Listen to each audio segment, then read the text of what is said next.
इस देश के अंदर लॉकडाउन आप बेशक कीजिए, कोई आपत्ति नहीं हमें। लॉकडाउन आप 3 महीने का करिए, चाहे 300 सालों का करिए, कोई आपत्ति नहीं हमें। लेकिन साथ साथ आप ये काम भी करिए कि 3 महीने का अगर आप लॉकडाउन करेंगे तो 3 महीने का इस देश की गरीब जनता का बिजली और पानी का बिल माफ करिए। 3 महीने का उनके घर में राशन भरवाइए। 3 महीने का आप उनकी सारी बैंक की किस्तें, उनकी लोन वो दूर करवाइए। हम कोई पागल नहीं है, हमें मरने का शौक नहीं है जो सड़क पे इस देश का माइग्रेंट, इस देश का लेबर सड़क पे निकलेगा। आप दीजिए उसे 3 महीने का रहने के लिए पैसा दीजिए, उसे घर दीजिए, उसके घर का किराया दीजिए। 500 रुपए आप 500 रुपए मैं आपको देता हूं और कल से आप पत्रकारिता छोड़िए। रुकिए, 500 रुपए मैं आपको देता हूँ। 500 रुपए चाहिए ना आपको? लेबर की बात कर रहे हैं ना? आप भी तो लेबर नहीं है, आप सरकार की लेबर है, आपको भी 500 चाहिए। सर आपने ये कहा कि आप मेरी बात जाहिर जी माइक क्लोज करिए। 500 देश की जनता को प्रधानमंत्री दे रहे हैं, मैं इनको 1000 दे रहा हूँ। माइक बंद करिए। अरे बंद करिए ना, क्या सुनिए। मोदी यहाँ की जो जनता है उसको सुविधा के लिए दे रहे हैं ना 500 रुपए। अरे 500 रुपए में क्या सुविधा होगी? 500 रुपए तो इनके अफसर घूसखोरी खा जाते हैं। 500 रुपए इस देश के अंदर अफसर घूसखोरी खा जाते हैं। खुश हो रहे हैं ना? अरे 500 रुपए में आपको एक बताइए, 500 में सिप्ला कंपनी का इंजेक्शन आ रहा है, रेमडेसिविर जो आ रहा है, ठीक है, उसकी कीमत 5000 रुपीज है, ठीक है, और आप 500 रुपए में करा रहे हैं। 500 रुपए मोदी जी, 500 रुपए छोड़िए, 5000 रुपए ले लीजिए और प्रधानमंत्री पद से इस्तीफा दीजिए। दीजिए ना 500 रुपए अपने मंत्रियों को, एमएलए को। 500 रुपए क्यों नहीं देते? एमएलए चलाएगा 500 रुपए में खर्चा। 5000 रुपए का एक दिन में गाड़ी में तेल और डीजल फूकने वाले एमएलए इस देश की गरीब जनता को 500 रुपए देकर उनके जिस्म का, उनके आप सरकार से चाहते क्या है? 500 रुपए ना दे और दे तो बिल्कुल दीजिए ना। 3 महीने का बिजली पानी माफ करिए अगर लॉकडाउन करते हैं। 3 देश की अर्थव्यवस्था खत्म हो जाएगी ना फिर। अगर पैसे लोगों में बांट दिया जाए तो देश की अर्थव्यवस्था। वाह, 3000 करोड़ की सरदार पटेल की मूर्ति बना दो तो देश की अर्थव्यवस्था बढ़ जाएगी, ठीक है। 10 लाख का सूट पहन लो तो देश की इकोनॉमी बढ़ जाएगी, ठीक है। और करोड़ों रुपया अपनी विदेश यात्रा पे खर्च कर दो तो देश की जीडीपी बढ़ जाएगी। कौन से स्कूल से पढ़ के आए हैं आप? लेकिन अगर गरीब जनता को दे दो तो इकोनॉमी भी गिर जाएगी, जीडीपी भी गिर जाएगी। कौन से स्कूल से पढ़े हैं? मोदी जी के स्कूल से पढ़े हैं क्या जहाँ डिग्री नहीं मिलती? बताइए ना। या पढ़े लिखे डबल एमए कर रखे हैं। हाँ, मोदी जी ने चाहिए तो आप मोदी जी, एक बात मुझे बताइए ना, आप मोदी जी के क्लासमेट थे क्या? मोदी जी के क्लासमेट थे, उनके साथ पढ़े हो क्या आप? कैसे पता आपको मोदी जी पढ़े? मोदी ने दीक्षा भी मांगी है, चाय भी बेची है। तो आप क्यों नहीं मांगते भीख? आपको मांगने से मना करा है? पूरी जनता के हाथ में तो कटोरा थमा दिया। और लेकिन आज आप ये देखिए कि मंदिर और मस्जिद के बाहर बैठने वाले लोगों को कोई भीख भी नहीं देता, क्योंकि देंगे कहाँ से? इन्होंने तो पूरी देश की जनता को ही भिखारी बना दिया। क्या भिखारी बना दिया? आप देख लीजिए ना क्या हालत है लोगों की, देख लीजिए क्या हालत है इस देश के लेबर की। आत्महत्या कर रहा है किसान, आत्महत्या। मोदी जी नहीं होते थे लोग तो बचते भी नहीं। मोदी जी की वजह से क्या कर रहा है?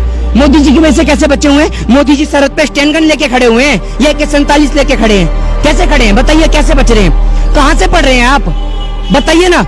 आपको मोदी जी की तरफ से कुछ चंदा पानी आ रहा है क्या? आ रहा है तो कोई दिक्कत नहीं है। आप 500 में घर चलाने की बात करें, 1000 रखिए। आज से डेली हिंद बंद अनाउंसमेंट कर रहे हैं आप, डेली हिंद। आप क्या बताएं? यहाँ पे काम तो कर रहे हैं ना, जिस तरीके से उन्होंने 2 करोड़ रोजगार का वादा भी किया था कि हम 2 करोड़ रोजगार देंगे। हाँ, जो किसान है उनकी आय दोगुनी करेंगे। हाँ, थोड़ा सा ऐसा है ना, अभी चंद्रमा जो है गंदा पड़ा हुआ है ना, ये मंगल गंदा पड़ा है, वहाँ पर झाड़ू लगा रहे हैं। 2 करोड़ लोगों को वहाँ रोजगार मिला है। हिंदुस्तान की जगह क्या पाकिस्तान में रोजगार दे के आए हैं? 2 करोड़ कहाँ मिला है रोजगार? भीख मांगना रोजगार। देश मजबूत तो हो रहा है ना, पाकिस्तान थर-थर कांप रहा है। वाह, ये तो मैंने सुना ही नहीं था। बहुत खूब, सुनिए, आप कह रहे हैं देश थर-थर कांप रहा है, ठीक है। एक बात बताइए, भारत देश के नागरिक जब ऑस्ट्रेलिया जा रहे हैं तो उनके साथ क्या हो रहा है? पता चल रहा है आपको? बताइए क्या हो रहा है?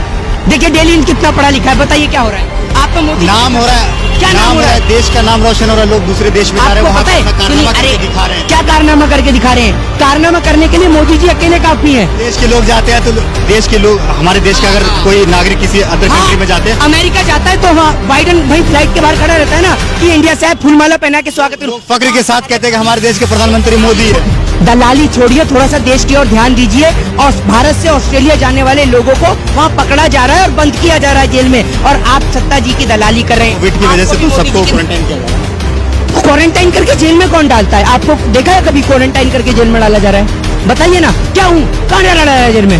बताओ।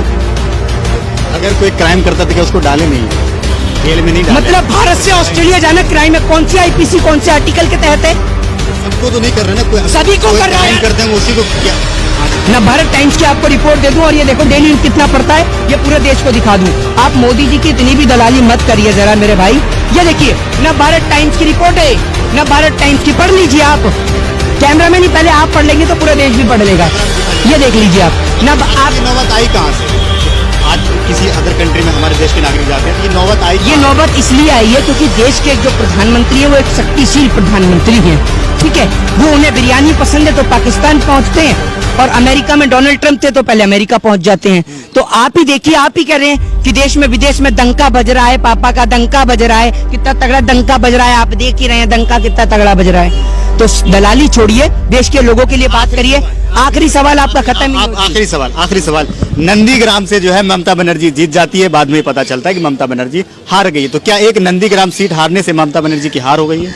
कौन कह रहा है आपसे? कोर्ट गई हैं वो तो। और आप ये देखिए, पहले उनको बधाई दे दी जाती है जीत की, बोल दिया जाता है आप जीत गई, फिर उसके बाद में अनाउंसमेंट करी जाती है कि वो हार गई। सेम बिहार वाला प्रोसेस, सेम बिहार वाला। तो जिम्मेदार कौन है जिम्मेदार? कौन? गलती किसकी है? नेहरू की, नेहरू की गलती है। जो भी है कहाँ? तो ये बीजेपी वालों से पूछो ना, बीजेपी वाले तो हर बात में नेहरू की गलती बताते हैं, तो मैंने भी बोल दिया। और आपको तो पता ही है कि मैं भी अभी स्विट्जरलैंड से आ रहा हूँ। झूठ बोल रहे हैं। क्यों? प्रधानमंत्री झूठ बोल सकते हैं, हम नहीं बोल सकते। प्रधानमंत्री है वो बोल सकते हैं कुछ भी, देश को चलाने के लिए कुछ भी बोल। प्रधान, ये मतलब अगर झूठ से देश चल रहा है, अगर झूठ से देश चल रहा है तो क्या गलत है झूठ बोलना? झूठ बोलना सिर्फ प्रधानमंत्री जी के हक में, हमारे हक में नहीं है। क्यों? झूठ बोलने का भी सर्टिफिकेट मिलता है नागपुर से, बताइए ना। तो आप ये सब छोड़िए फालतू की बातें, देश की गरीब जनता की ओर ध्यान दीजिए। जय हिंद, जय भारत, वंदे मातरम।